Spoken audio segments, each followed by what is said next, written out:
All right, we are on chapter 3. 1, 2, 3. No, chapter 4. We are flying. Chapter 4 on Matilda. This one's called The Ghost. There was comparative calm in the Wormwood household for about a week after the superglue episode. The experience had clearly chastened Mr. Wormwood, and he seemed temporarily to have lost his taste for boasting and bullying. Then suddenly he struck again. Perhaps he had had a bad day at the garage and had not sold enough crummy second-hand cars.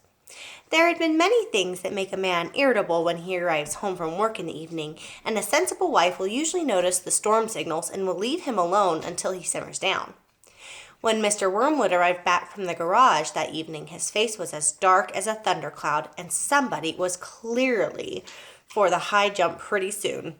His wife recognized the signs immediately and made herself scarce, or she pretty much left the room. Then he strode into the living room. Matilda happened to be curled up in an armchair in the corner, totally absorbed in a book. Mr. Wormwood switched on the television. The screen lit up. The program blared. Mr. Wormwood glared at Matilda. She hadn't moved. She had somehow trained herself by now to block her ears to the ghastly sounds of the dreaded box. She kept right on reading, and for some reason, this infuriated the father.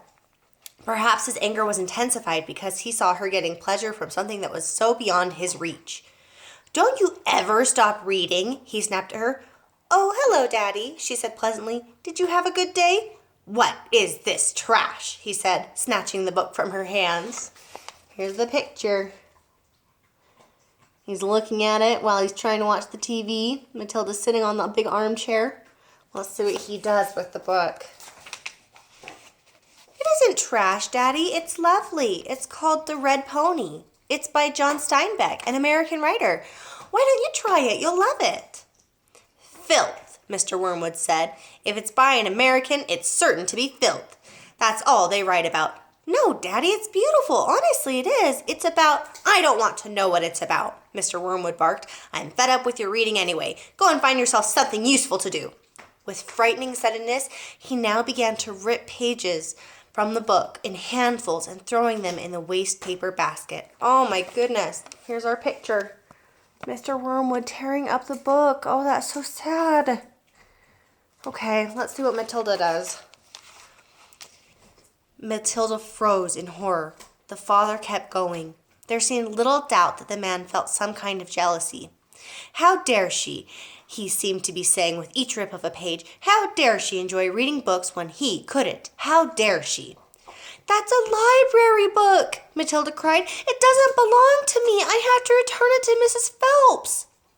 "Then you'll have to buy another one, won't you?" the father said, still tearing out pages. "You'll have to save your pocket money until there's enough in the kitty to buy a new one for your precious Mrs. Phelps, won't you?" With that, he dropped the now empty covers of the book into the basket and marched out of the room, leaving the telly blaring. Most children in Matilda's place would have burst into floods of tears. I know I would. She didn't do this, though. She sat there very still and white and thoughtful. She seemed to know that neither crying nor sulking ever got anyone anywhere. The only sensible thing to do when you're attacked is, as Napoleon once said, to counterattack. Matilda's wonderfully subtle mind was already at work devising yet another suitable punishment for the poisonous parent. The plan that was now beginning to hatch in her mind depended, however, upon whether or not Fred's parrot was really as good a talker as Fred made out. I don't think we've met Fred yet. Let's find out what happens. Fred was a friend of Matilda's. He was a small boy of 6 who lived just around the corner from her, and for days he had been going on about his great parrot and how it could talk that his father had given him. So the following afternoon, as soon as Mrs. Wormwood had departed in her car for another session of bingo, Matilda set out for Fred's house to investigate. She knocked on his door and asked if he would be kind enough to show her the famous bird. Fred was delighted and led her up to his bedroom where a magnificent blue and yellow parrot sat in a tall cage. Here it is. Here's Fred and Matilda and the talking parrot. I think Matilda's got some sort of plan. Let's find out. "There it is," Fred said. "Its name is Chopper." "Make it talk," Matilda said. "You can't make it talk," Fred said. "You have to be patient. It'll talk when it feels like it." They hung around waiting. Suddenly, the parrot said, "Hello, hello, hello." It was exactly like a human voice. Matilda said, "That's amazing. What else can it say?" "Rattles my bones," the parrot said, giving a wonderful imitation of a spooky voice. "Rattle my bones." "He's always saying that," Fred told her. "What else can it say?" Matilda asked. "That's about it," Fred said, "but it's pretty marvelous, don't you think?" "It's fabulous," Matilda said. "Will you lend him to me for just one night?" "No," Fred said, "certainly not." "I'll give you all my next week's pocket money," Matilda said. That was different. Fred thought about it for a few seconds.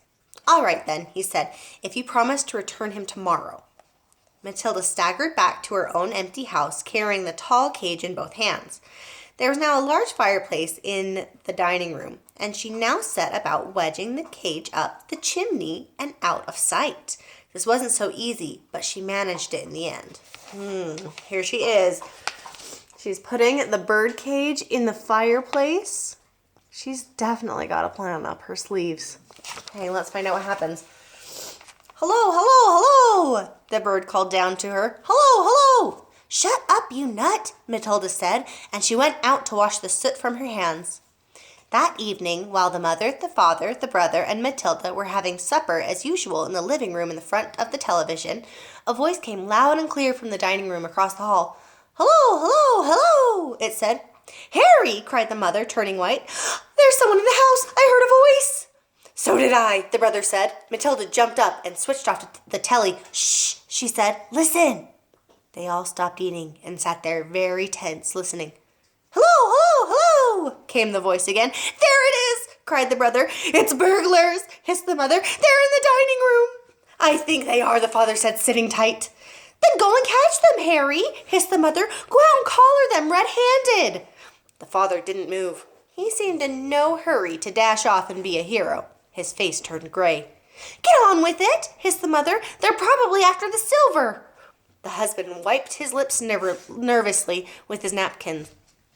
"Why don't we all go and look together?" he said. "Come on, then," the brother said. "Come on, Mum." "They're definitely in the dining room," Matilda whispered. "I'm sure they are."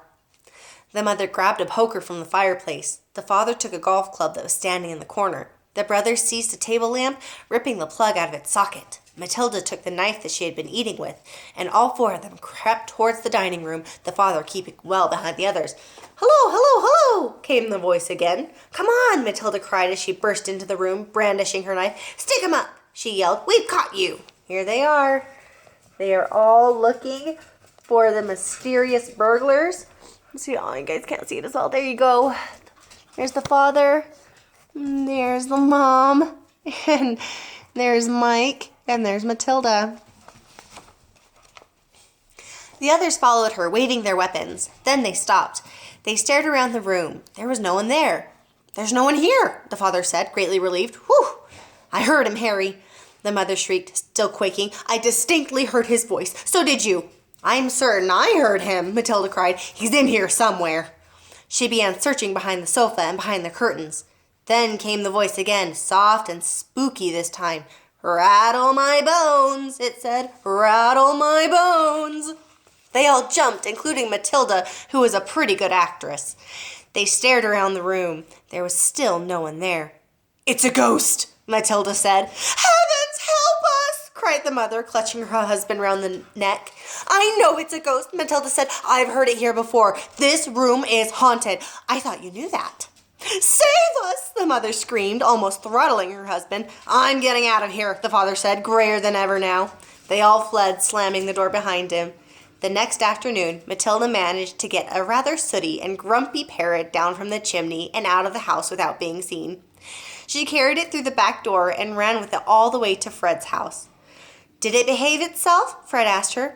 "We had a lovely time with it," Matilda said. "My parents adored it." All right, tomorrow we're going to read the next chapter called Arithmetic, which is another way to say math. So maybe she's going to learn math. I don't know. We'll find out. Maybe it's another prank. Okay, we'll read more tomorrow. Bye.